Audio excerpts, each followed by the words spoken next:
Good morning and welcome to the Standing Committee's meeting for Wednesday, July 6, 2022.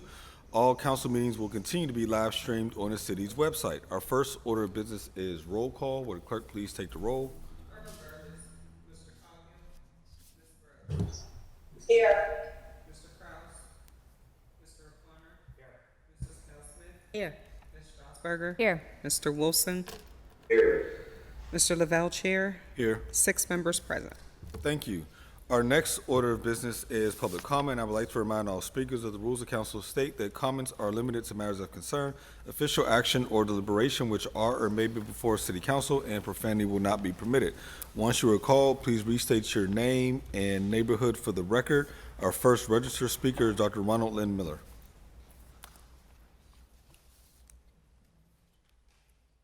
Dr. Ronald Lynn Miller, Bell Silver, and The Hill. I'm a member of the American Physical Society. I want to call attention to the fine structure constant 1/137. It's one of the most important ones in all science. I'm a Global Intelligence Society U.S. National Candidate for President 2024. I played a lot of basketball. And not as much now, but earlier in my life. Mr. Lavelle, do you play basketball? Do you play basketball? Simple question. Well, why don't you meet me sometime at the Y on Center Avenue and we'll go one-on-one. I was at Shop and Save the other day. Basketball, I didn't know it was And the amount of money came to $25 exactly, and a tall black man who was in line said, "That is really unusual." And I said, well, that would be like one of the moves of Michael Jordan, or even further back of Dr. J. Have any of you been to Ruskin Park in Harlem? Well, that's where Dr. J became, Julius Erving became Dr. J. Perhaps many of you don't remember, but Fifth Avenue High School, over the weekends, on Friday nights and Saturday nights, they played a lot of basketball. Drew in people from all over the city. An invitation to play up Dallas was really something. Well, I played a lot of basketball at Wise, and I have the scars to prove it because there were a lot of very tall men who were annoyed with my being able to get around them and over them sometimes. And one of these young black men I was playing with invited me to play up Dallas. We really need this again. And one of the places I think we can start to do it, in fact, is around Center and Kirkpatrick in the Hill. Our young people hear a lot of negative, and they hear, especially our young men, are threatened by a lot of the violence that we hear that's going on. So it's really negative. But playing basketball for both boys and girls, and by the way, I think that Griner should be released from Russian incarceration, and I think that the president should intercede to do that. So I'm asking you as counselors, Mr. Lavelle in particular, to join with me to see if we can get an NBA team, like, Connie Hawkins. A lot of people remember that, but I think it would be very, very constructive, and also to have neighborhood basketball all over the city.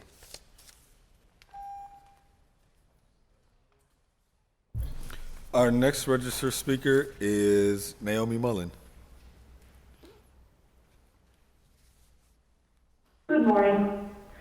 Shady trees, not shady deals in Bon Air. First, human no harm is not just a rule of medicine. Government shall not harm the people or can be held accountable.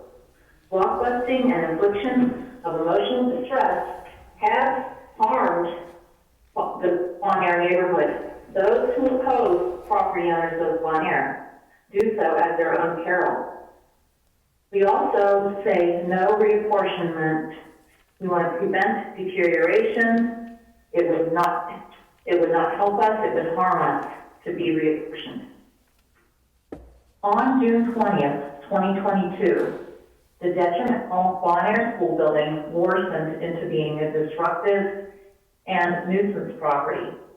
We have objected to apartments or anything other than a green space to replace the school. Tear it down. The building is a magnet to youth who broke in on top of trespassing. 3 of the 7 had to be escorted out of the building. Tear it down. Other neighborhoods have been blighted with worse. Do not allow it to happen to open air. The outcry to the school board has proved futile. Put pressure on them to sell it to the city for $1. Tear it down.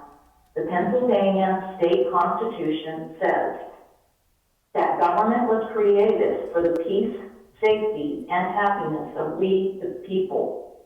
Decisions and actions that harm the people are not acceptable. There are elected and appointed officials that have proven themselves to be enemies of Bon Air. That is not advisable. Mayor Gainey, Councilman Coghill, and State Representative Benham have all pledged to help Bon Air get rid of our detrimental school property and replace it with a green space. The Michael Mullen Memorial Green Space will be beneficial to all ages and stages of people, a beautiful calming place to enjoy fruit trees, flowers, and birds. Will the rest of the city council promote the peace, safety, and happiness of the Bon Air neighborhood? We, the property owners, say no to anything other than a green space to replace the once valuable asset of the school that was closed against our will. Reapportionment has been thoroughly rejected by we, the people of Bon Air. No benefit to us, only harm. The Michael Mullen Memorial Green Space is a partial reparation for the injuries we have endured. Shady trees, not shady deals in Bon Air. Thank you. Thank you. Our next registered speaker is Derek Gray.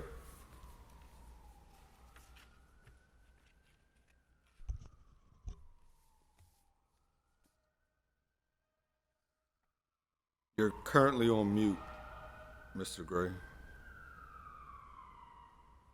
Okay, I think is that okay? Yep. Okay. Good morning and thank you. My name is Derek Gray and I live on Palmer Street in Polish Hill. I want to voice concerns about the reapportionment plan currently under review and what it would mean for Polish Hill. I'll keep my comments brief since you've heard many of my fellow Polish Hill residents express similar worries.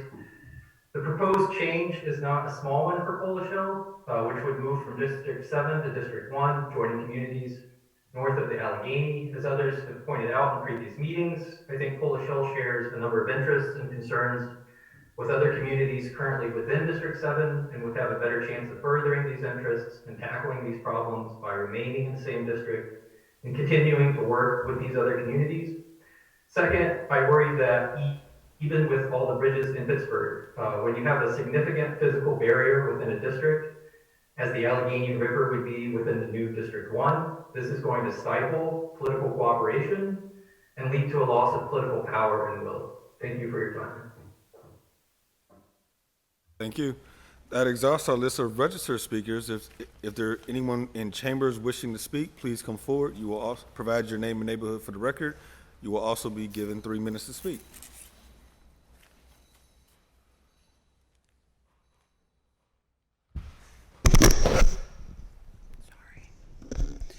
Hi, my name is Bernadette. I'm from Beachview. Real quick, I don't know if it's Domi, I don't know who it is, but some new word of the day, shady things have been happening. They did put in one of those bright yellow pedestrian crossings at the top of Coast. They put a sign on top of an existing sign. Trust me, no one's going to see it up there. We need the push button lights because of the way the bends are. Somebody's going to get hurt. Bike racks. Somebody came in and put in bike racks, and when one of the workers was asked to stop by a property owner, they were promptly told, oh, we got the owner's permission. No, they did not. In front of Slice, after he did extensive cement work, they came in and put in bike racks. He did not give permission. In front of the building that has Sparkle Dragon and a Latino business, a bike rack was put in. The owner did not give permission. I'm speaking on behalf of Pete Wagner, who gave me permission. They went to one of his businesses in his buildings and asked for permission, and they said, we're not the owners. Pete said, absolutely not. They're putting in bike racks when you got rebarb so bad. I didn't realize how bad the rebarb is damaging my chair. I don't want to know who's going to pay for it because my insurance is not. I was watching the fireworks. There's chunks of tire out of this from me trying to cross back and forth on Broadway. The detour signs with the sandbags on them, you can't pass down the sidewalk. I'm forced into the rebarb war zone of Broadway. Please. Also, beautiful, I said this before, the landslide that got fixed down by the Fallowfield Bridge, Hampshire, Broadway. They left a 20 by 30 foot cobblestone area that was so damaged from the weight of all the trucks, and it's like trying to go across. Now Domi wants to take away the Hampshire stop. My cousin, the trolley driver, reminded me this morning on the trolley, they weren't allowed to take that out because they need it for the senior center. So you want them to go through the cobblestone, fall, their wheels can get caught in the cobblestones. Even the workers were like, why did they leave this 20 by 30 foot area of cobblestone? Useless, dangerous piece of property. Please stop this Beachview realm. People don't want it. Mayor Gainey, one of your first photo ops at the taco stand, that's going to affect all those businesses. We don't need trees. We don't need this planned. Nobody wants it. They need another hearing. They had a hearing so long ago. Isn't there do we even know the people still exist in the community when they had these hearings? What was it, Tony? Like 2016, 2015?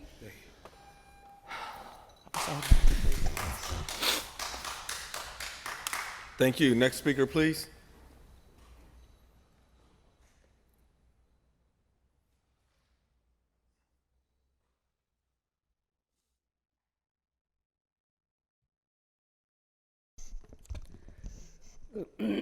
Excuse me. My name is Yvonne F. Brown. I live at 715 Mercer Street. That's up in the Hill District. The senior citizen at the top of where the Civic Arena used to be on Bedford Avenue.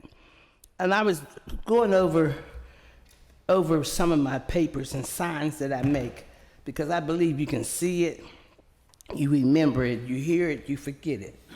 But I've found this one.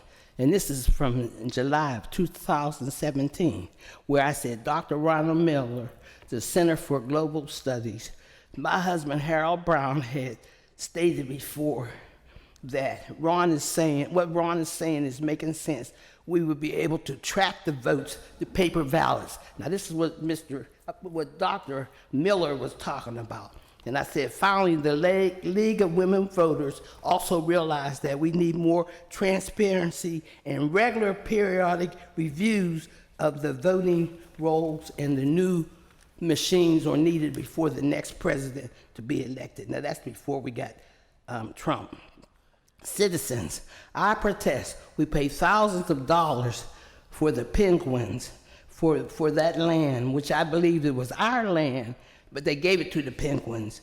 And they provide buses to take Mr. Krause's drinking, socializing, visiting, and drunk citizens to their cars. You had buses that would take the the drinking people, to their cars. That's after they got finished drinking. And you're wondering why you're having so much problems on the south side. I had told you that we're having problems on the hill, but they're coming out to you. And yet the citizens of Katy, where I live at, Tires, we must take 2 buses to get to Mercy Hospital at the bottom of the hill.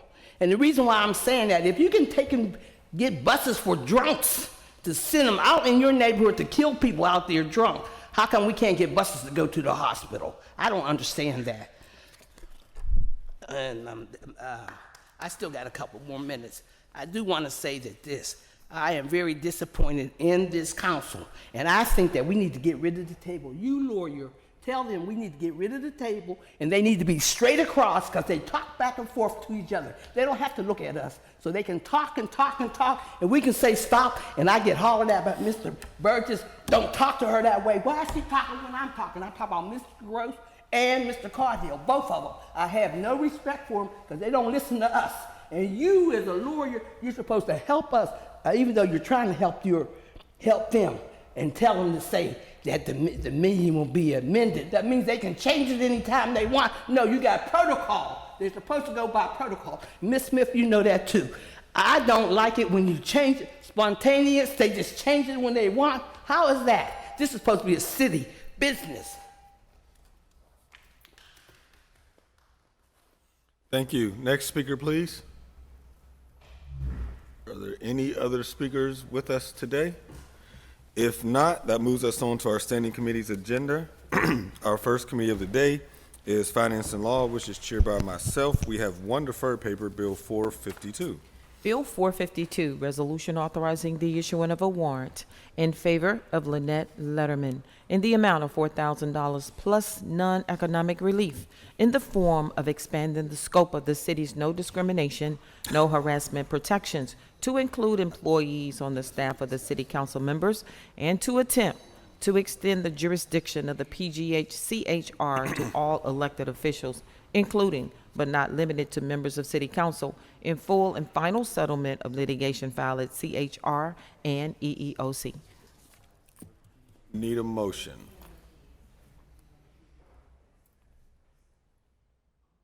Motion to approve. Discussion? Second. Second. Thank you. Discussion, Councilwoman? Well, I wanted to open this up to discussion at the table for council members who I think learned an array of options for about this to discuss publicly yesterday at the executive session, and we wanted to have a public discussion about all of these options. But it's my impression that at the very least, the intention from the law department was to recommend to us to make an amendment to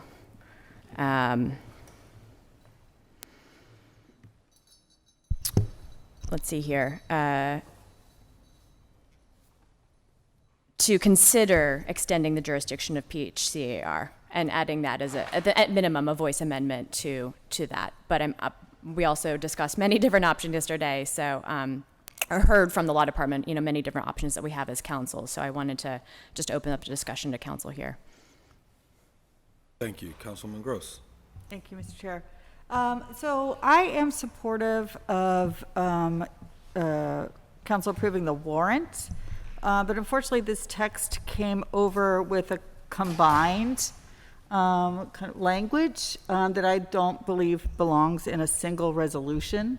And so I think what we could discuss here is what we can do to separate the issues and vote through approval of the warrant, and then to bring the language back in a different form for consideration of the rest of the bill.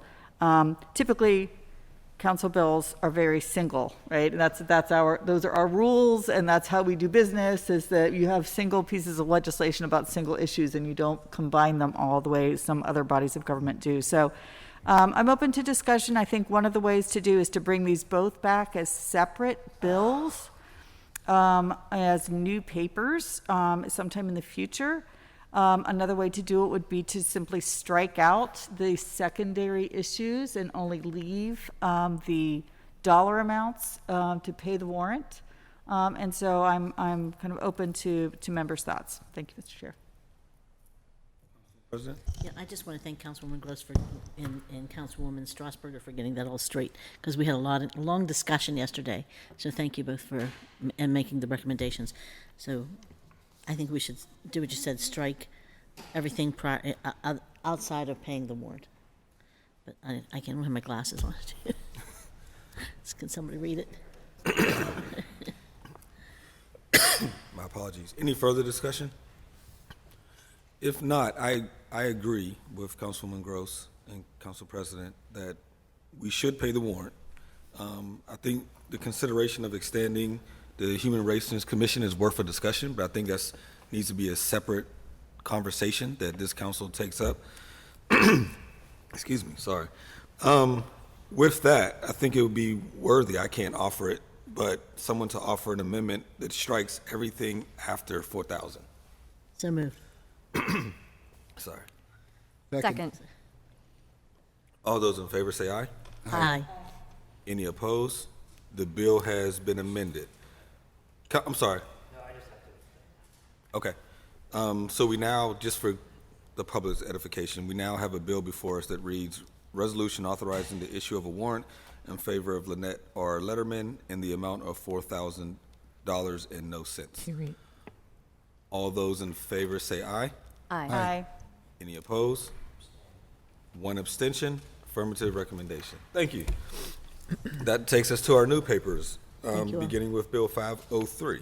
Bill 503, resolution authorizing 5 open-end professional services agreement with multiple vendors to provide professional services on an on-call basis as required related to traffic signal and street light design services as needed by the various departments of the city. Each agreement being at an amount not to exceed $500,000 annually for a 2-year term with up to 2 additional 1-year options and providing for funding of the cost thereof. Second. Discussion? Seeing none, all those in favor say aye. Aye. Aye. Any opposed? Affirmative recommendation. Bill 504. Bill 504, resolution authorizing 4 open-end professional services agreement with multiple vendors to provide professional services on an on-call basis as required related to traffic signal and street light design services as needed by the various departments of the city. Each agreement being at an amount not to exceed $2,500,000 annually for a 2-year term with up to 2 additional 1-year options and providing for funding of the cost thereof. Second.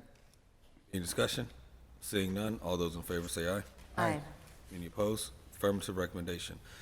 Madam Clerk, can we read Bill 505 and 517 together? They're accompanying pieces. Okay.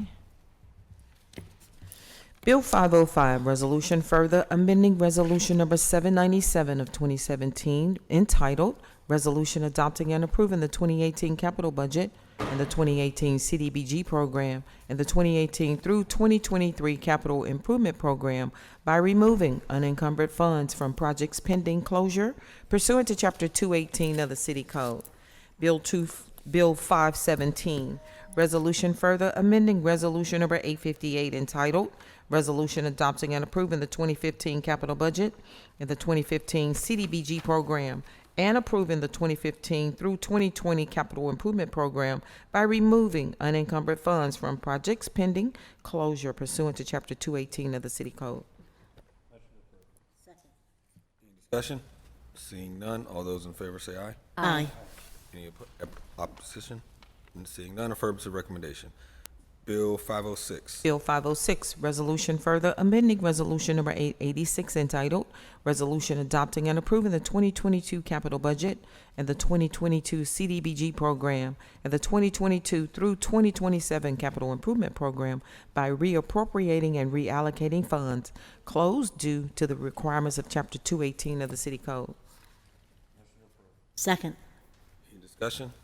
Seeing none, I will simply add, just because this is for the clerks, and the next bill, Bill 507, line removes dollars that the clerk's office had, I think it's $25,000, that they hadn't encumbered yet to update our system, take our VHS tapes and modernize them. Those funds are actually carried over in Bill 506. So just so members are aware. All those in favor say aye. Aye.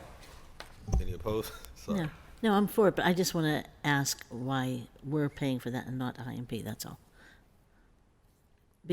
We put it, if I remember correctly, we actually put it in the clerk's budget during the I know. budget season. I know, but I'm thinking these are video and then what are we putting them on, disc?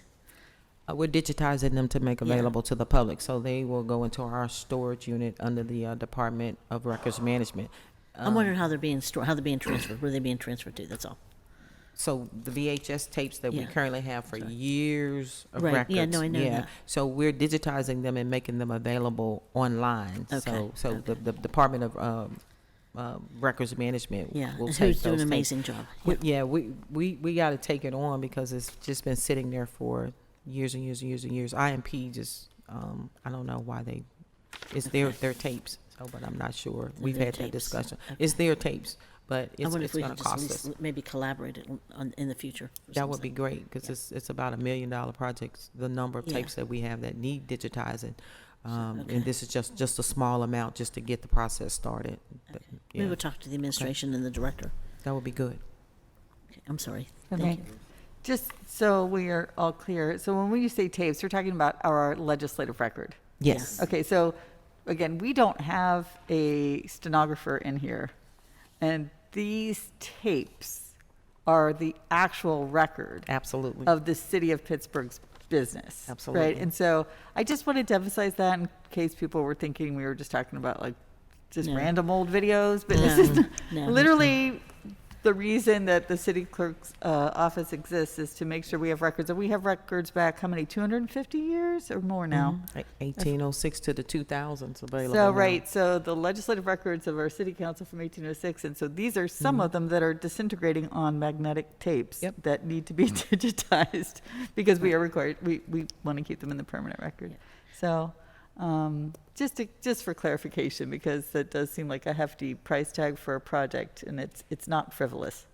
It's not. Right. No, can I just say something to that? I understand that it's not, and I think that it's really important. I think our clerk has done an amazing job with the, archivist and all the work that they do. I think they've done an amazing job. But I do know that the Bureau exists because it's to serve city council. So I want to make sure that, we're working together, that's all. Correct. Okay, thank you. Thank you. Thank you. So that will move us on to Bill 507.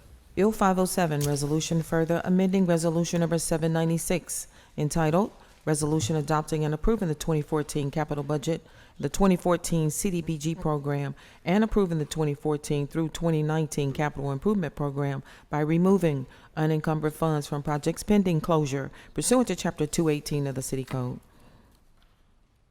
Motion. Any discussion? Seeing none, all those in favor say aye. Aye. Any opposed? Affirmative recommendation. Bill 508. Bill 508, resolution further amending Resolution 816 entitled Resolution Adopting and Approving the 2016 Capital Budget, the 2016 CDBG Program, and approving the 2016 through 2021 Capital Improvement Program by removing unencumbered funds from projects pending closure pursuant to Chapter 218 of the City Code. Discussion? Seeing none, all those in favor say aye. Aye. Any opposed? Bill 509. Affirmative recommendation, sorry. 509, resolution further amending resolution number 772 entitled Resolution Adopting and Approving the 2017 Capital Budget and the 2017 CDBG Program, approving the 2017 through 2022 Capital Improvement Program by removing unencumbered funds from projects pending closure pursuant to Chapter 218 of the City Code. Second? Any discussion? Seeing none, all those in favor say aye. Aye. Any opposed? Affirmative recommendation. Madam Clerk, these are, can we read the rest of these all together? If there's, 510, 511, 512, 513, 514, 515, 516. Yes. Bill 510, resolution further amending resolution number 863 entitled Resolution Adopting and Approving the 2019 Capital Budget and the 2019 CDBG Program and the 2019 through 2025 Capital Improvement Program by removing unencumbered funds from projects pending closure pursuant to Chapter 218 of the City Code. Bill 511, resolution further amending resolution number 840 entitled Resolution Adopting and Approving the 2020 Capital Budget, the 2020 CDBG Program, and the 2020 through 2025 Capital Improvement Program by removing unencumbered funds from projects pending closure pursuant to Chapter 218 of the City Code. Bill 512, resolution further amending resolution number 781 entitled Adopting and Approving the 1999 Capital Budget and the 1999 Community Development Block Grant Program and the 1999 through 2004 Capital Improvement Program by removing unencumbered funds from projects pending closure pursuant to Chapter 218 of the City Code.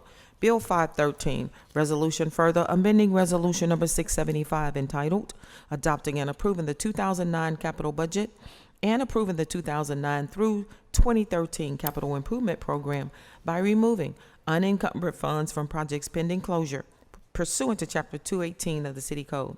Bill 514, Resolution further amending Resolution Number 768 entitled Resolution Adopting and Approving the 2010 Capital Budget and the 2010 CDBG Program and approving the 2010 through 2014 Capital Improvement Program by removing unencumbered funds from projects pending closure pursuant to Chapter 218 of the City Code. Bill number 515, Resolution further amending Resolution number 855 entitled Resolution Adopting and Approving the 2012 Capital Budget and the 2012 CDBG Program and approving the 2012 through 2017 Capital Improvement Program by removing unencumbered funds from projects pending closure pursuant to Chapter 218 of the City Code. Bill number 516, Resolution further amending Resolution number 772 entitled Resolution Adopting and Approving the 2013 Capital Budget and the 2013 CDBG Program and approving the 2013 through 2018 Capital Improvement Program by removing unencumbered funds from projects pending closure pursuant to Chapter 218 of the City Code. Bill number 5, that's it. Second. All those in favor say aye. Aye. Any opposed? Affirmative recommendation on all bills. That takes us to Bill I 5. just want to thank the administration for all that work. So, Bill 518. Bill 518, Resolution authorizing the issuing of a warrant payable to Petrugallo, Gordon, Alfano, Bosick, and Raspenti, LLC for legal services in connection with civil rights litigation for an amount not to exceed $5,782.80. Second. All those in favor say aye. Aye. Any opposed? Affirmative recommendation. We can also read Bill 519 and 520 together. Both require executive session. Bill 519, Resolution amending 347, which authorized the mayor and the city solicitor to enter into a professional services agreement with Cozen O'Connor for professional legal services in connection with an employment-related matter by increasing the total spend by $25,000 for a new not-to-exceed amount of $40,000. Bill number 520, Resolution authorizing the issuing of a warrant in favor of JHOC and their attorneys in the amount of $50,000 relating to the full and final settlement of a case filed in the Allegheny County Court of Common Pleas. All those in favor say aye. Aye. aye. Any opposed? Both bills will be held for executive session. Can we now read Bill 522, 523, and 524 together? The sponsors are asking for a one-week hold. Bill 522, ordinance amending Title VI Conduct, Article 1, Regulated Rights and Actions by creating a new Chapter 620, Protection of Abortion Providers from Out-of-State Investigation or prosecution for providing legal abortion care. Bill number 523, ordinance amending Title VI Conduct, Article 1, Regulated Rights and Actions by creating a new Chapter 603, Enforcement Limitations regarding bans of certain reproductive health services. Bill number 524, ordinance amending Title VI Conduct, Article 1, Regulated Rights and Actions by creating a new Chapter 607, Regulation of Deceptive Advertising by Limited Servicing Pregnancy Centers. A motion to approve discussion. Second. Discussion, Councilman Wilson. Thank you, Mr. Chair. I just wanted to take a second to recognize that in response to Supreme Court's decision recently, these three bills were drafted and presented last week. This week, continuing to work with our law department to make these the best enforceable bills. So with that, I want to hold it for 1 week. Motion to hold 1 week. Second.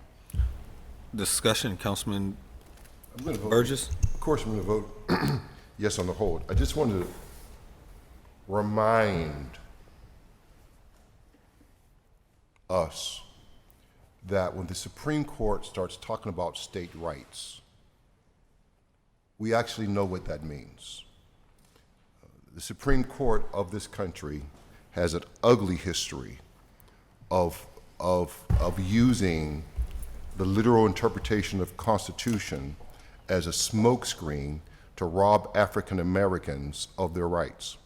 In the 1800s, in early 1900s, there were a flurry of decisions by the Supreme Court that it kept black people in literal slavery in the South. And so when you see this quote unquote conservative court begin to talk about the literal interpretation of the Constitution, it really is a smokescreen to forward a white, male, racist agenda on this country. And I'm going to make it very clear as to what their intention is. Their intention is to drive us back to the 1950s, a place where black people were lynched openly in picnic atmosphere. Their intention is to drive women underground in terms of being almost owned by their husbands, give them no longer the control of their rights or their bodies. This conservative court, in its shame, is trying to, when they say, don't be surprised, don't be fooled by this. This is a not subtle attempt to bring us back to anti-gay, anti-trans, anti-woman, anti-black, anti-Hispanic, anti-immigrant, white male supremacy, white privilege at its worst. That's what we're facing. And so all of these things that we're now going to have to fight against, the woman's right to choose, the Voting Rights Act, and the black people voting, and voting ID, and voter suppression, and anti-discrimination, and don't ask, and the Me Too movement. All these things that we're going to have to fight now is because we have an immoral minority of this country trying to drag us back to the nasty, ugly 1950s. And so I, for one, will stand publicly against this sort of tyranny and this using Constitution and law once again to discriminate and to oppress people of color, and in this case, women across this country. And also, you know, we don't talk about it, but you do know that abortion is disproportionately women of color. And so when we talk about, and it's disproportionately poor, and it's disproportionately women of color. And so when we start talking about these issues, it is not just a gender issue, it is also specifically a racial issue, right? Because, you know, that's the nature of this country. There is an undercurrent of, and I guess you're catching me in a moment. I've been reading, I spent this weekend reading White Rage, because I couldn't understand until this weekend. There are people who normally act all right. You know, they don't act racist, apparently, you know, most of the time. In fact, they even volunteer for things to help black people. I couldn't understand why those same people could do this explicit racist things, and why people around them allowed them to do it and supported them. And then I understood. White Rage helped me to understand. What happens is, it's not the presence of black people that triggers their rage. It's when black people try to advance themselves. When black people show that they are superior to them in any way. When black people have perhaps leadership opportunities or beliefs. Whenever black people stand up and affirm their rightful place, then that's when white rage kicks in. And then it's, oh my God, we can't have this. And then all of their white hatred, all of their white privilege comes out in explicit, vengeful fashion. And I'm grateful for reading, you should read the book by the professor from Emory. It was a New York best time seller. I spent this weekend reading it, and it was helped me understand how people who normally, you know, are anti-racist, but except when black people rise up, when they think they're peers, or God forbid, they're superiors. That's when that white racist, white privileged stuff kicks in, and they can't help themselves but react in a racist way. And so we see this Supreme Court acting in this way that is anti-woman, anti-black, anti-immigrant. This is going to be the fight of our lives, but I'm ready for it because I fought this fight my whole life. This ain't new to me. This happened to me in grade school, in high school, in college, and here on this council. So I'm ready for the fight. Let's go. Any further discussion? Seeing none, all those in favor of the 1 week hold, say aye. Aye. Any opposed? Affirmative. Recommendation, bill will be held for 1 week. That takes us to our deferred paper, Bill 437. Bill 437, resolution adopting the reapportionment plan for the city council districts in the city as set forth in the final report of the reapportionment advisory committee. Motion to hold 1 week. Second. All those in favor say aye. Aye. Any, well, Mr. Chair, I any- just wanted to put into record a petition that I have from the people of Bonner while we're on this subject. I just didn't want their hard work to go unnoticed. I'm very honored that they took it upon themselves, not my coaxing, to sit out there on Election Day, May 17th, and get pretty much 90% of the voters that came in. And I'd just like to read it, and then we'll put it into record, and then next week, we'll talk about why this Bon Air neighborhood should remain in District 4. And Council President Kilsmith, I appreciate your efforts to try to make these neighborhoods that feel like they should be, in District 4. I know Polish Hill feels like it should be in District 7. I think it's very important for the identity of these neighborhoods and who they are. So I just didn't want it to go unnoticed. I'm not here to argue the point today. I hope we can work this out, throughout next week. But I just did want to read what they circulated. We, the people of Bon Air, do not approve of the redistricting of our neighborhood. We hereby sign to keep Bon Air in District 4 with Carrick, Overbrook, Brookline, Beachview neighborhoods for our own welfare. We do not consent to joining District 3 Southside in Oakland. So I just wanted to put that into record. We could go over the reasons, next week if we need to. I hope we can settle these issues in a creative way that our Madam President, I believe, is going to come up with, and I look forward to that meeting on Monday, and hopefully we can iron this all out. So with that, I will submit this to you. Do you think And it there's- attached as an exhibit? Yeah. Say again? Does that take a motion? Do you want a motion to attach it as exhibit? I don't know if it's exhibit A, B, or C on the, Just- Motion to as an attach exhibit. this petition as Exhibit A for redistricting bill. I can't see it. I don't have my glasses today. I don't 437. Bill 437. Bill 437. Yeah, and there was almost 100 signatures. on Okay. this. All those in favor say aye. Aye. Thank you. So it will be attached as an exhibit. And you all will be getting copies of it. I'm going to have my chief of staff put them in your Got mailbox. okay? Councilman Burgess, I believe President Smith. Very quickly, the other thing, though, and this is for the viewing public and for members, this reapportionment may only last 18 months. This reapportionment, which we do every 10 years, may only last 18 months. Because in 18 months, the borough of Wilkinsburg, with 15,000 people, may come to the city of Pittsburgh. If they come to the city of Pittsburgh, we will immediately have to redraw the districts, and we will shift west. All the districts will have to move west, except mine. I guess I go east, everyone else will go west. Where does the west go? Right, everybody else will go west. West and South. West and south, right? It'll shift because, whether I take 60% of them or whether I take 100% of them, it will cut me off probably in East Liberty. At the very minimum, I'll stop at East Liberty, at the minimum. That's the farthest I would be able to go. And then I would lose probably Stanton Heights, and I would lose Garfield, probably, at least. Maybe more, but at least that, and and Point Breeze. I would lose Point Breeze too. And so which is I'm gaining this time. So this could be a short. So we can put some time into this, but I'm just letting you know there's a good chance that this may not last beyond a year and a half.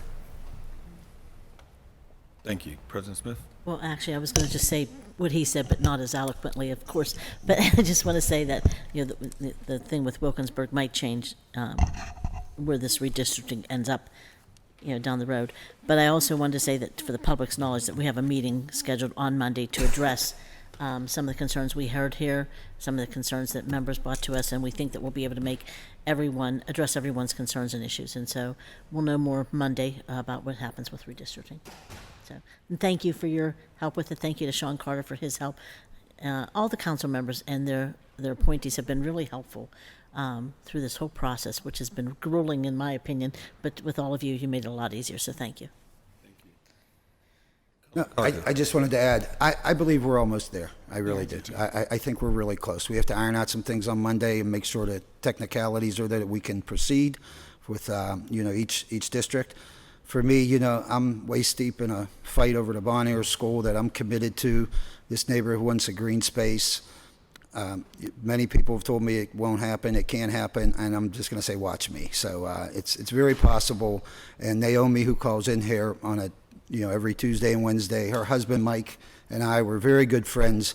She's committed to it, and the neighborhood's committed to it. So, and for that reason, it's just one of many reasons. Hopefully we won't have to rehash at the table next week. So thank you. Thank you. Thank you. Any further discussion on the bill as amended? If not, all those in favor say aye. Aye. Any opposed? Affirmative recommendation. No, wait. No, I'm sorry. Sorry. I apologize. All those in, Motion to hold yet. yes, we need a motion to hold for 1 week. Motion to hold 1 week. Second. All those in favor say aye. Aye. Any opposed? I apologize. Bill be held 1 week. Are we good with the previous vote? Hmm? I don't know if since we previously. Well, we did a couple things out of order. Need a motion to approve the invoices.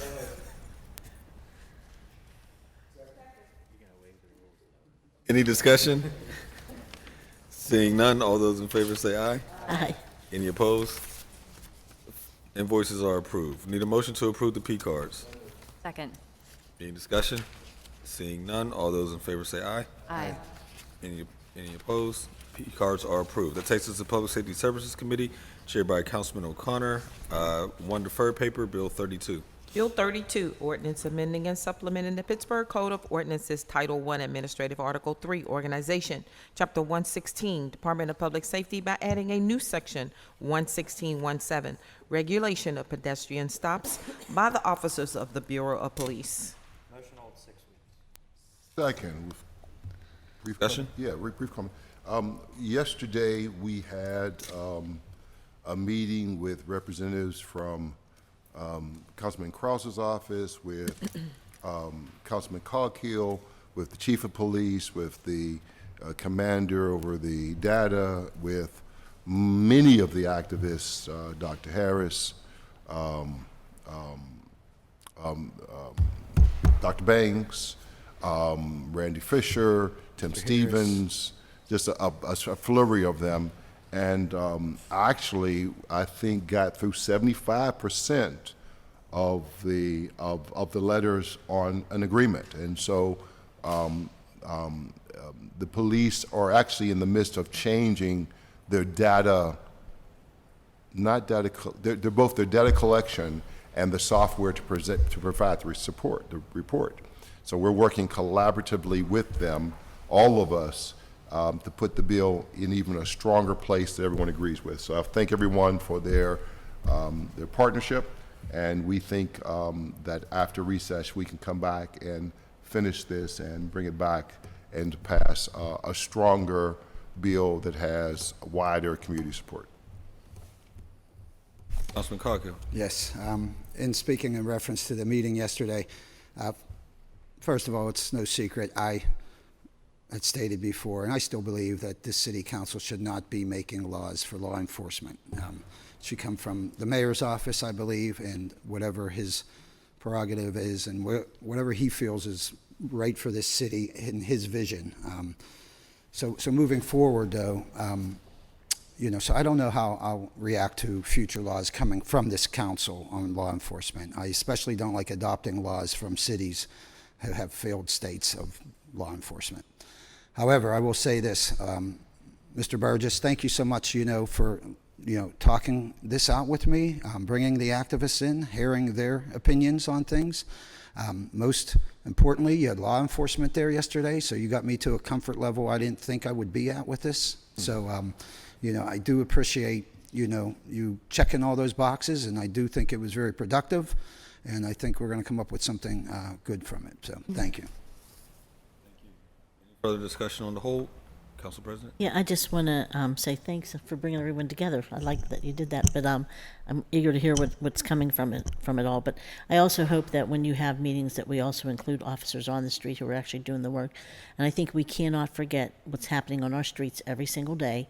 And, we continue to say that we want less enforcement, less this, less that, but we also want less violence, less shooting, less. And I think that somehow we've got to look at how these all work together a little bit and what we're doing to actually help prevent this violence on our streets every single day. And I've been seeing your brother on TV an awful lot, Councilman Coghill. Yeah, more than you lately, let me just tell you. But I think that there's a lot for us to learn from the meetings that we had with the kids. I mean, that some of the things that they asked for and their parents were so different from what the kids actually really wanted. So I hope that we get to a good place. And I think we're talking to the administration about some things moving forward, but I'm eager to hear what comes from all this. I just don't want us to lose sight that we have to protect people on the streets. That's all. Thank you. Councilman Strasburger? Thank you. I'm really grateful to Councilman Burgess, Councilman Kraus for introducing this bill, and I know as you continue to work through it over the next 6 weeks and maybe beyond, just wanted to agree with the Council President that, the holistic approach to, I guess maybe slightly different, the holistic approach to what we talked about time and time again, starting in 2020, and before that, but really starting in earnest in 2020 to transform the way that we approach public safety, is coming to fruition through our policies, through the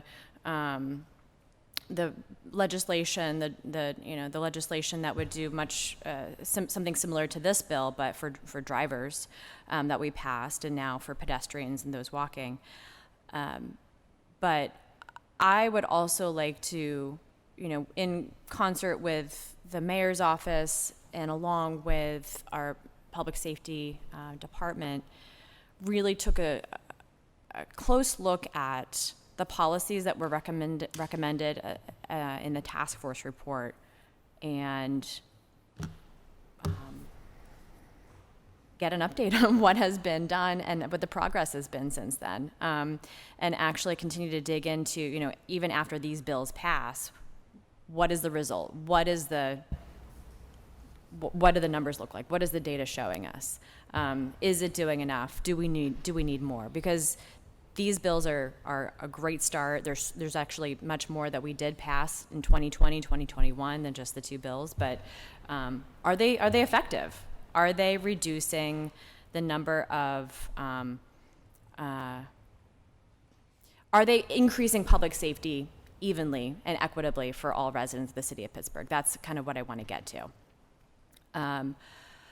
The police shooting of an unarmed black man in Akron is just bringing this back up for me right now, that we can pass all the bills we want, but unless they are applied appropriately and we're digging in as council members and we're setting up a system to hold ourselves and our city accountable to the bills that we pass in perpetuity, they're not going to have their intended they're not going to do what we are intending them to do. So want to make sure that we're setting up systems for looking at this holistically as much as possible as well. Thank you. In second round, Councilman Cargill? Yes. First, again, I want to thank Councilman Burgess for sparking this conversation this year. It's not an easy task to take on, but here we are, taking it on. And I think we've made a lot of progress, even as Councilwoman Strasburger said, are they working? Traffic stops are down significantly before we even passed that bill. They knew it was coming. They knew they were going to have to adjust. But, I keep sounding the alarm. There are many forms of police reform that we can look at. One of those are the amount of police officers that we have and how they're being utilized. Again, I want to, just because I feel it's my duty to keep sounding the alarm here, we are at under 900 police officers now. We lose approximately 30 to 40 per year to other police agencies recruiting from our young people. We do not have a recruiting class. Our recruiting class is not going to be on the street if we started tomorrow until 2024. We have 270 police officers who are due to retire, could retire tomorrow. So those, it's not the police reform that Rev's working on, but it's also police reform. We need to make sure that we have the right amount of officers on the street. We need to make sure we're not losing them to these agencies that are just hiring them away. Easy pickings for them, I will tell you. So I would like to make sure this council focuses on that and finds out what about the recruiting class. And I know the agency, I talked to the commander yesterday, or acting chief yesterday, they are going to do their own internal study as to how many police officers they need in which zone and which district. But, you know, so I just want to keep bringing that up because I think we need to be focusing on that. So thanks. Thank you. Any further discussion? I'll just note two things. One, I actually do think we have a comprehensive way to address violence. I think if you read through the mayor's plans for peace, which a number of you are at when he announced it, is a comprehensive approach that sort of looks at all the policies that we've put together over the last few years. But now we have an administration that's willing to fully fund them and really sort of make all the various initiatives work together. And talk to one another. And so I think we'll be able to see the impact. And I know even on the GVI side, they're beginning to work to actually begin documenting how they're actually saving lives and how they're actually having impacts within our various districts and be able to actually document that work. And so I think the things are in place. We have to commit to fully funding them. We have to ensure that they're each initiative is working with one another. And so we have to be diligent upon that. As it relates to, because you keep saying this, Councilman, as it relates to the amount of police officers, no one has yet to be able to tell me how many officers we actually need in our city. And it's interesting because generally speaking in our country, if crime is down, we say, oh, the police are doing a really good job. Therefore, we need to fund more police. When crime is up, we say, oh, we need more police to fight the crime, and so we fund more police. I say that to say either way, solely policing is not the issue. It's not what's going to solve our issues because so many of them are social and economic in nature. But with that being said, we did vote on a bill maybe 2 or 3 weeks ago that's to study the issue and give us some input into how many officers do we really need. Is it 900? Is it 800? Is it 1,000? None of us can definitively say, at least as of right now. So I look forward to having that conversation with you when we finally get some data-driven information for us to have a more informed conversation about it. I saw Councilwoman Gross and Council President. She'll probably say what I wanted to say. Go ahead. I'll just chime in and say that I've brought up now for several years, especially in budget discussions, and again recently at the table, that our police department and our number of officers is not the same number. And it's probably too close to the same number in Pittsburgh. And so when we look at our benchmark cities, as I've shown before at the table, there are cities with similar sizes to ours who have far fewer officers per employee on the force. And so that means not a year of training, not forget how much we spend on each recruit. And so we can increase the number of civilians in our departments to do the jobs that do not require full officers for training. But I also support your point, Councilman, that we do need to figure out exactly how many we need for patrol or for detective work or for investigative work. And we look forward to seeing those numbers too. And Director Schmidt did commit to discussing that when he was last at the table. So that's not exactly what I was going to say, but I think we're all for funding programs. I think we've been funding a lot of programs. I think what we heard from our youth at that meeting that we had with them is one of the things they said is we have a lot of programs they can't get to, and that there's a lot of programs, a lot of people getting a lot of money that don't benefit them in any fashion, not because they can't get transportation, but because they're ineffective or they're just serving their own families or own friends or whatever. So I think when we talk about, I ran a federally funded program and a publicly funded program for Pittsburgh Public Schools. And we had to document. We had to make sure that we showed successes and whatever. And Donna McManus, who also had one of the same programs, she lives in your Carrick. district somewhere, Carrick. Is she the same Donna McManus with the lifeguard crossing guards now? Yes. Okay, so Donna did an amazing job. She showed how parental involvement in schools decreased referrals, decreased disciplinary actions, and increased performance and grades.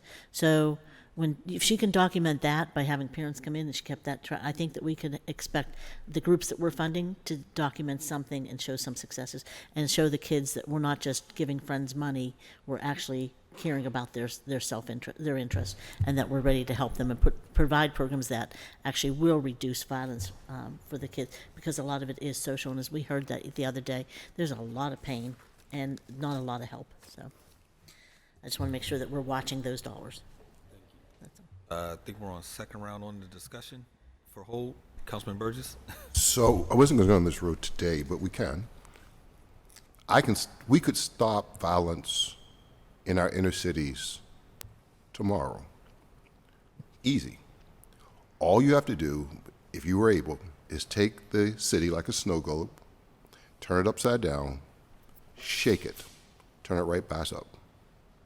The reason that we have the violence is the legacy of the 1930 redlining that's, because of institutional racism, made our city segregated.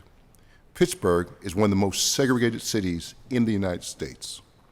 We have places like Southside Flats that has 93, 95% non-African Americans. We have these literally almost suburban-like neighborhoods in Pittsburgh that are not diverse. We have black people living in communities that are 70% poor. We've done the research that shows that banks won't lend to them. 25% of the population is African American, 6% of the loans. It's not a program problem. We're dealing with the symptoms of the problem. The real ugliness of this problem is that racism is alive and well in Pittsburgh. It is baked into our culture. It is baked into our system. Every day we wake up, we are living in a racist city with racist impacts, right? The segregation of our city is unforgivable, unforgettable. We could stop that tomorrow. We choose not to. Our schools are segregated. We could change that tomorrow. We choose not to. Until we begin to honestly decide to no longer let the racism of our history control our city, and we're doing it. This is not easy. It's not an easy lift. It's a hard lift. It's a hard lift desegregating neighborhoods. That's hard, right? It's hard. It's hard for both. I get that pushback from black communities, right? When I start putting market rate housing into black communities, the black communities get angry too, saying these are not for us. But it is the future of our country, and I'm grateful for this because I've lived long enough now to see it. You know, I have three of my 4 children are now doing PhDs, and they can live wherever they want. They won't have to worry about the color of their skin. They'll have the resource to live wherever they want, and they don't think in terms of color like I do. They don't. Their friends are mixed. They live in a world that's not my world, right? They can date who they want. My sons can date the ones that are not married. One son left. He dates who he wants, right? In my time, my friends told me I could come to their house, I could eat dinner with them, but if I looked at their sisters, they would kill me, right? It was known. I was told explicitly that I could only date, in my community and in my culture, and that's okay. I mean, I think I picked a good person. It worked out for me. I just think, and having been on council and watched council's unwillingness to even control the racism on its own floor, I have seen it in my own eyes. I've watched it flourish. without us putting allowing it to occur as if, well, it's how it's supposed to be. We'll do this. I've watched it. And so, hopefully that some of that evil will be leaving soon, but it is still part and parcel of our city. And I'm sorry to say that, right? So when we talk about programming, that's not the issue. When we talk about money, that's not the issue. The fundamental issue that we have to deal with is structural, institutional racism in this city. And it's on every level. It's on every level of our city. It happens every day. And you can see it over and over and over again. And so until we give these kids hope that they're not trapped in this cycle of endless poverty, you're going to have these results of the problem, right? It's because these kids don't think they have a future. They see, one of the reasons I've done so much development is I honestly believe, I've done as much development, I think, of anyone, public development. I honestly believe that when people see their community different, they see themselves different, and they live differently. I believe that down to my toes. I believe when you and I will agree, when you give a kid a job, that's why I support the unions. You give a kid a job, and they make him money, and I saw that in my father, right? When my father joined the union and worked in the mills and could support his family, he changed. These kids are lost. They're lost. And so it's hard. It's going to be hard. We're going to make these tough choices. And there's always going to be a tendency to fund the police and not fund programming. It's always going to be that tendency, because, police, unfortunately, in our country, there's a dark history of how they began in the South, right? There's always going to be that instinct. But that's not the problem. The problem is poverty. I want to be very clear. It's not racial. It's poverty. It is institutionalized, concentrated poverty. If you put poor people together in any place and you rob them of the ability to get resources, you will see this occur. Whether it's Appalachia, whether it's Hispanics in rural communities, anywhere there is concentrated poverty. Dr. Wilson of Harvard sociologist, wrote about this extensively. The enemy we face is, I'm saying this today, I'm going to say this over and over again. The enemy is concentrated poverty. And the reason that we have concentrated poverty is because it benefits a group of people and punishes a group of people. It's racist, but it doesn't have just a racist origin. It's because they make profit from it. It's profitable to have poor people in ghettos. It's profitable to have poor people in ghettos because their housing prices are down, they can't get home equities, they can't get concentrated wealth, and wealth is redistributed. And so, I guess maybe I've been reading too much, right? I've spent my weekend reading, and so I am in a different place now. I'm content. My son's getting married in a couple weeks, and so I'm content with my life. And so I'm willing to have this real public conversation about the ugliness of this city. Thank you. Councilwoman Gross. I just wanted to remind us all that we're just simply on a motion to hold. For 6 weeks, yes. Yes, that's all I need to say. Any further discussion? If not, Councilman Coghill. Yes, I'll be brief, I promise you, Councilwoman Gross. No, I just wanted to, Mr. Chair, as to what you were saying, you're right. I agree with you. We don't know how many police we actually need. And once we find that out, we'll be much better off in a much better place to decide what we need to do with a recruiting class or not. I did want to point two things out. Our pay is ridiculous for police officers, okay? It's hard to keep them coming here. It's hard for somebody to want to be a Pittsburgh police officer when you start them out at $16 an hour, when they can go to Home Depot or Lowe's. The other thing is, as far as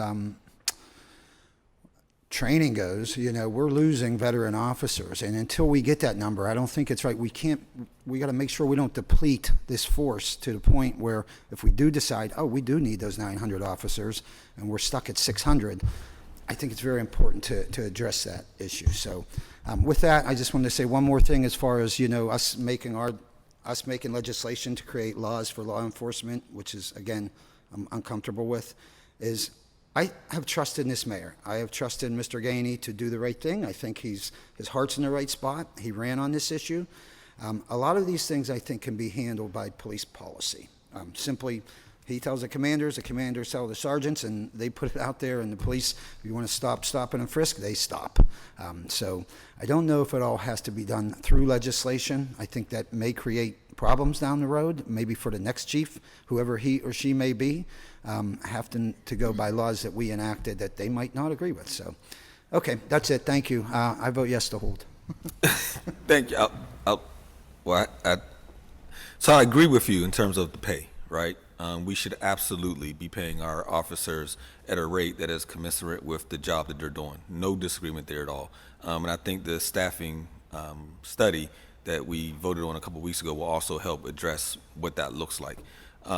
As it relates to putting things in law as a body, you're currently comfortable with our current mayor. What if we had a Doug Mastriani, as an example, become the mayor of the city of Pittsburgh? I would be terrified by what he may do in the public safety department. Therefore, that's sort of the reason to codify things so that you cannot have someone go crazy in some of the policies that they may initiate. But Understood. we'll debate it. I got it. All right. All those in favor of a 6-week hold, say aye. Aye. Any opposed? The bill will be held for 6 weeks. That takes us to our Public Works Committee, chaired by Councilman Coghill. One supplemental paper, Bill 539.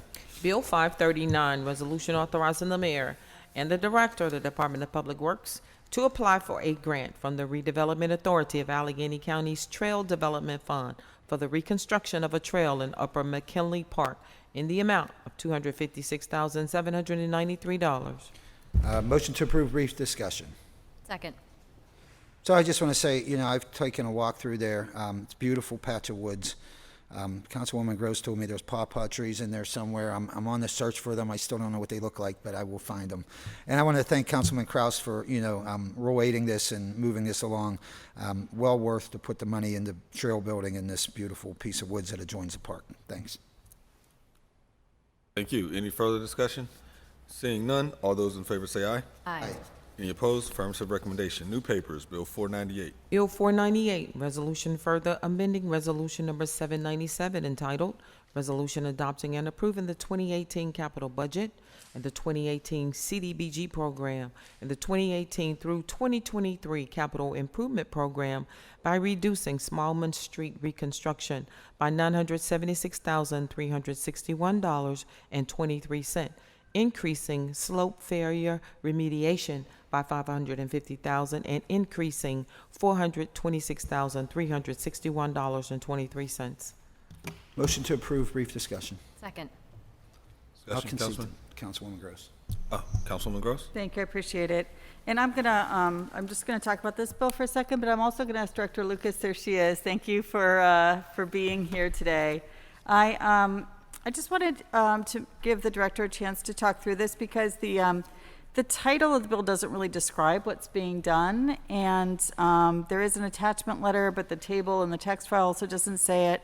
Some of these bills are being transferred out of District 7, but I've been working with the administration to make sure that the DOMI projects that are in District 7 also remain funded.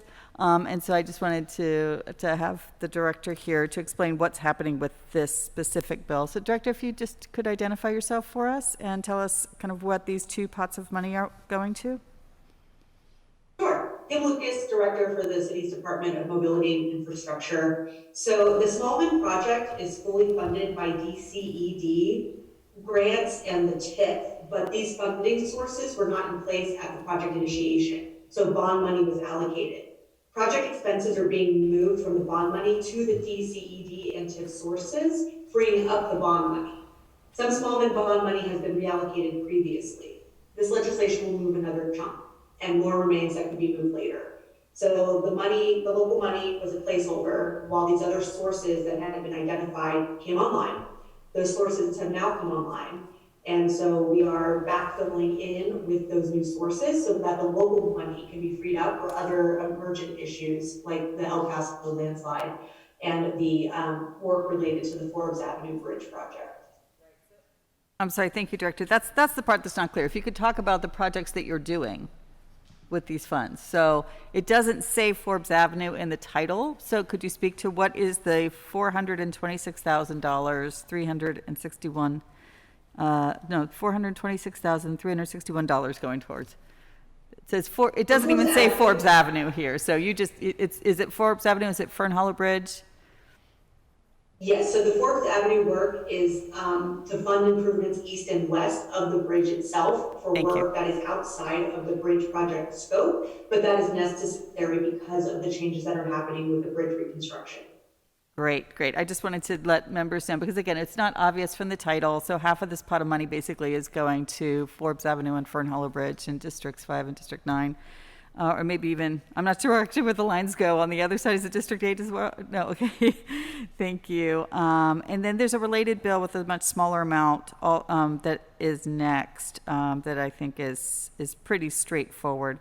So half of the pot, roughly, is going to slope remediation, which is affecting quite a few houses where Stanton Heights and Morningside come together. That is now going to be, Councilman Lavelle, you might be interested, it's going to be a 300-foot retaining wall for a landslide that could have been remediated many years ago, many years ago, back when Councilman Dowd was at this table.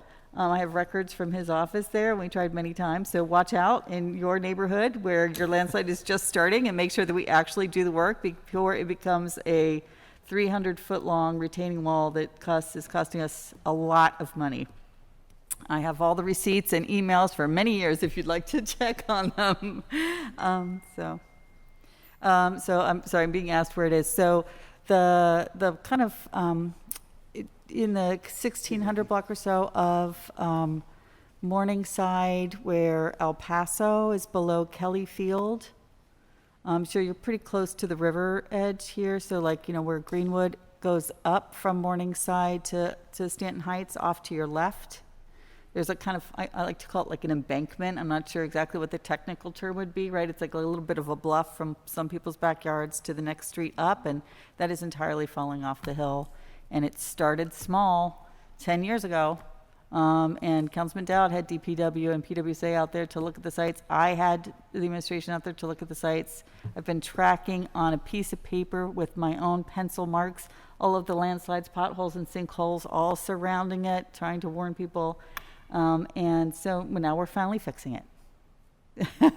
So that's good.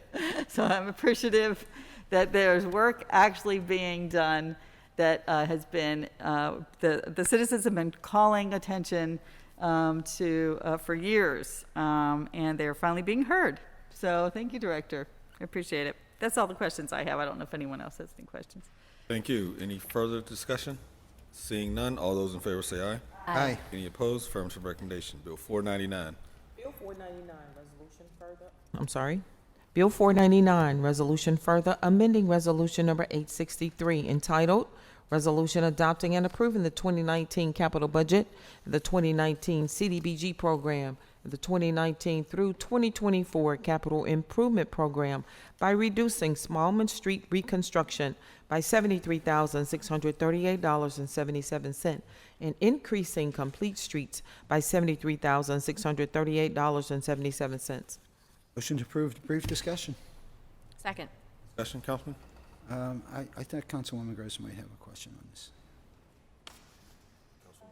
This is a much smaller amount, but it says complete streets, but again, it's actually also says Forbes Avenue, so I'm not sure why. I assume it's just a slightly different pot from the same project, so it's in a separate bill. But I don't need any clarification. If that's a question for me, this is Kim Lucas, Director for DOMI. 498 is specifically to move the money for El Paso, and 499 is specifically to move the money for for Forbes Avenue. Well, I'm sorry, Director, that you just said that, because that is not the way it reads. And that's not the way it is in the text file either. So what we just voted on, 498, has a table that shows that the money is split for $550,000 to El Paso, but $426,361 to Forbes Avenue and Fern Hollow Bridge. But then the second bill, 499, adds a smaller amount of $73,638 to complete streets, but it has an attached letter that says Forbes Avenue. Gross. It may be helpful if we have Director Pollock come to Oh, the I'm table. sorry, that's right. Director Pollock, I appreciate it if you want to, are you here? You're actually physically here. I was looking on the screen and I didn't see you. Good morning, still, everyone. Jake Pollack, Director of the Office of Management and Budget. Yeah, I can answer that question, Councilwoman. Your initial point was correct. I think Director Lucas's point is also correct in terms of the overall impact of the two bills together. But the first bill is moving from one of the Smallman Street pots and splitting it, and then the second bill is moving a small remainder in a second Smallman Street pot to the same Forbes Avenue project. So the combined impact of the bills is, as you discussed in discussion on the first one, portion of the funds are moving to El Paso to address the landslide, and then a portion of the funds from Smallman are moving to the necessary sort of linkages between the federally funded emergency reconstruction of the Fern Hollow Bridge and some street mapping, lining, I should say, and other improvements on the sides to facilitate that. I'll just also note to a point you made in your discussion of the first bill that while these funds are leaving your district in the course of these two bills, in the controller's close package of legislation the council voted on earlier today, bills 505 through 517, other funds from older expired projects were allocated into some projects in District 7. I believe that the net effect of the two is about even. So. Great, thank you, Director. So I do appreciate the vast amount of work that went in between your office and the controller's office. It's awkward that I'm talking to you and I can't see you because you're behind me and my microphone's in front of me, but I apologize. No problem. And that was a tremendous amount of housekeeping that needed to be done so that we're using the not letting funds expire, and that we're making sure that we are all of our projects are basically staying fully funded, but with money that's all cleaned up and is not at risk. So I do appreciate that. Thank you. Sure. That's all I have. Thank you. Thank you. Any further discussion? Seeing none, all those in favor say aye. Aye. Any opposed? Affirmative recommendation. Bill 500. Bill 500, resolution authorizing the mayor and director of the Department of Finance and the director of the Department of Public Works on behalf of the city to enter into an agreement with the University of Pittsburgh, granting the university a temporary construction easements and permanent easements in order to permit the implementation of a comprehensive stormwater management strategy for the benefit of Shenley Park on, under, and about a certain parcel, real property known as Mazorsky Field, located within Shenley's Park in the 4th Ward. Motion to approve. I know.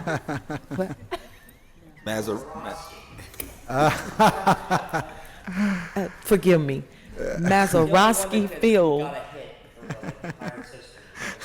Mazorsky Field. My sorry. I do it right. It's the Mississippi pronunciation. Muskowski. Mazorsky. Still went out even though he was in Mississippi. It's gone. It's a home run. Motion to approve. Any discussion? Seeing none, all those in favor say aye. Aye. Any opposed? Affirmative recommendation. That moves us to Land Use Economic Development Committee, chaired by Councilman Wilson. We have one new paper, Bill 531. Bill 531, ordinance amending and supplementing the Pittsburgh Code, Title 7, Business License, and Article 5, Trade Occupations, Chapter 751, General Contractor Registration, 75104, Duties, by adding language to require registered contractors to maintain certain records and documentation related to subcontractors. Motion to approve discussion. Second. Thank you, Mr. Chair. I want to defer to the sponsor of the bill. Thank you, Councilman. This is the joint task force that we had came up with this amendment to the code to have subcontractors also register PLI is very supportive. When the bill is passed, they have almost 300 days, 250 plus, to get everything registered in the system, let subcontractors know. This is, from the task force, a lot of people not paying their taxes in the city is what we had found, and that's what this technical amendment to our code would do. Further discussion? Thank you, Councilman. Councilman Coghill? Thanks. Yeah, I want to thank Councilman O'Connor. This is a good thing. As we know, many times you have a general contractor will come in, put up a 10-story building, but what we don't know is a lot of times they'll bring in subcontractors who aren't registered with the city, who aren't, meeting our standards, and really undercutting our local workforce in our building trades. And I know Steve Maz is here today. Steve, I want to thank you for championing this, and I think it's a good thing all the way around, and I support it. Thanks. Thank you. President Smith? I just wanted to thank Councilman O'Connor and Steve Mazza, who's here, District 2 resident, for their work on this together. Thank you. And for everyone who worked on it. Thank you. Thank you. Councilman Gross? Just to be on the record, I want to also thank all of the work from the task force and the unions that went into this. We know that a lot of the buildings that, for example, in the Strip District, where they demonstrated for several years, I want to say, kept up the, to keep it in front of public attention, went up with non-union labor, also unsafe labor, as well as wage theft and tax evasion. So it really takes sometimes our citizens bringing these issues to us. We don't know everything. We can't be everywhere and know everything. So it took a lot of work. It was a really important research and attention to detail, honestly, and working for workers' rights that resulted in this policy. So thank you also, Councilman, for sticking with it. I know it's been a few years in the works. Yep, I appreciate it. Thank you. Any further discussion? Councilman Burgess? Turn on your mic. Let me see if I like what you're going to say. I want to first of all, in particular, thank Steve Massa and the Carpenters Union for their overall commitment to raising minority recruitment in the unions, in their union. They have, I believe, I've been to their site. We've had private conversations, and I am absolutely confident in their commitment to diversity and inclusion in their union and in the work that they represent. So I want to say that publicly. I appreciate your friendship, but more than that, I appreciate your union's commitment to inclusion and diversity and leading the unions in many ways in that effort. So I want to recognize that. And then secondly, we want to support the bill and Mr. Connor's leading of the bill. This is certainly the right thing at the right time to do. Oh, that was good. Thank you. Any further discussion? Seeing none, all those in favor say aye. Aye. Any opposed? Affirmative recommendation. That takes us to Innovation Performance Asset Management Committee, chaired by Councilwoman Strasburger. One new paper, Bill 521. Bill 521, resolution amending resolution number 855, authorizing the mayor and director of the Department of Innovation and Performance to enter into a Fourth Amendment to Corporation and Project Agreement for the creation and operation of the Regional Data Center Agreement with Allegheny County and the University of Pittsburgh, extending the term and increasing the amount. Motion to approve. Second. Discussion? Seeing none, all those in favor say aye. Aye. Any opposed? Affirmative recommendation. That brings us to our last committee, Intergovernmental Affairs Committee, chaired by Councilwoman Gross. We have one new paper, Bill 501. Bill 501, resolution adopting plan revision to the City of Pittsburgh's official sewer facilities plan for the 300, 302, 306, 308, 308, 312, 314, 318, 320 North St. Clair Street. Motion to approve? Second. Second. Discussion?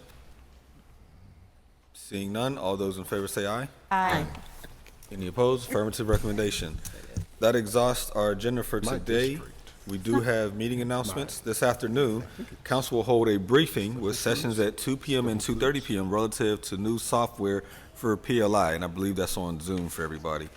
On Thursday, July 7th at 6 p.m., council will hold a public hearing on the proposed annexation of Wilkinsburg and council chambers. I'll find out for Registration sure. closes at 3 p.m. July 7th. It's big. Next week, council will hold our regular 10 a.m. and regular and standing committee meetings on Tuesday, July 12th and Wednesday, July 13th, respectively. Speaker registration closes at 9 a.m. Tuesday and Wednesday mornings. To register to speak at these meetings and hearings, please fill out the sign-up form on the council meeting webpage by the deadline. You may also call the city clerk's office at 412-255-2138. Is there anything from members, Council President? Yeah, thank you. I just actually want to form two task force again. So thank you to the members who are always willing to step up to the plate here. One task force, Councilwoman Gross, Councilwoman Strasburger, and myself have been talking about using the 311 call center for, thank you to Dan Friedson for offering his free legal services to the residents, and especially at youth at risk, but to help the people in the community. And so we talked to Councilwoman Strasburger, said she would talk to her husband's law firm, and there are others. We're hoping our own law department pitches in, making sure that we're making resources available, not just through the law department or through legal services, free legal services, but that we have social workers that might be able to answer calls, social workers, attorneys, housing experts. We talked about different ways that we should approach this and address this and work with the administration on it. So I'm forming a task force to work on those things and what exactly our 311 call center on off hours might look like, so that we could use it on weekends, evenings, whatever. Whatever the task force puts together. So on that task force, I'm putting on Councilwoman Strasburger and Councilwoman Gross to co-chair, Councilman Burgess, and Councilman Wilson. I forgot to ask you, Councilman Wilson. If you can't do it, just let me know, and hopefully you get some additional people and work with the administration on that. The second task force is when these are things that we caught from our meeting with the youth, and so we talked about. Training with Councilman Coghill doing roofing and different kind of construction jobs, and getting our youth more prepared, working with the carpenters and other such unions that might be able to help our youth get into a better area, into some workforce. So on that committee, I'm putting Councilman Coghill and asking him to chair, Councilman Lavelle, if you don't mind. Again, another thing, Councilman Kraus and Councilman O'Connor, if you don't mind, because you just did that thing too. So if you can all work together, that would be great, and getting those things together, and maybe bring us back something, maybe like mid-September or something, so we can have something together to offer. We want to get the meeting together with the youth again, so we probably want to do that when we first return from break. So maybe if we can get something by break in place, that we can do all this. If it seems like it's too much, let me know, and then we'll reschedule a different day. But we do want to get the youth back here to meet with us, to follow up, to let them know that we heard them, that we're working on things that they really care about. One of the other things I hope Councilwoman Gross and Councilwoman Strasburger and I also talked about is that we heard the youth say that they really need help with getting permits, sewing classes, driver's license, their work, what are those work cards, the cards for employment, those kinds of things that they need for quality of life issues. So I hope that we'll work together on those things as the Women's Caucus as well. Councilwoman. If you would mind, I will also, I'm sorry. I'm sorry. May I thought I was cheering to me. Yeah, Sorry. I forgot about me. I had Councilman Coghill and Councilwoman. So listen, I just, Madam President, I want to thank you. I cherish that. I look forward to that. In fact, you and I have talked, and Councilwoman Gross and I have talked, I want to get that into the schools, some sort of career day of some sort. And I hope you all can start on that today in some fashion. Oh, well, we have a meeting today with the school district. Right, Yeah. right. So I'm hoping you bring that up, and let's proceed with that. That to me is the most productive thing we can do. And Madam Clerk, I just wanted to say, don't let that bother you about Bill Mazeroski. He was no Willie Storgel or Roberto Clementine. I will tell you that.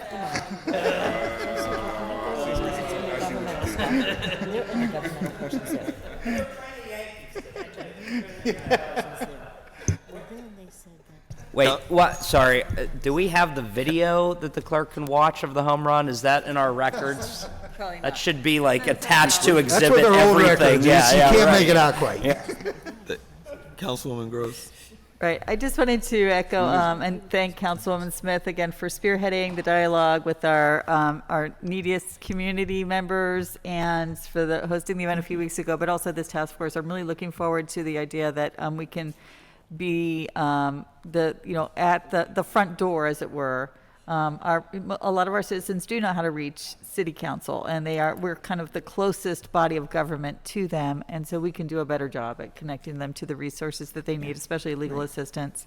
But let's be sure that we're not being gendered about the other programs, because working with the trades is great, but one thing that one of our youth stood up and told the entire room full of people was she wanted programs for youth, but not just football. And that we wanted to be sure that we were inclusive in the kinds of programs that we develop here. So I just wanted to remind us of their call to action. Yeah, and what she asked for was to help with the driver's license. That's why I said we're don't work with all that. Yeah, definitely. Any other members? If not, I'll simply, because I got your email, I was going to wait to talk to you about it today, but since you brought it up, my only recommendation for those of you on the task force regarding 311 is it would probably be beneficial to partner with the universities. I know we often work with Duquesne University to provide free law clinics, tangled title, expungement issues, and they've been great partner. Okay.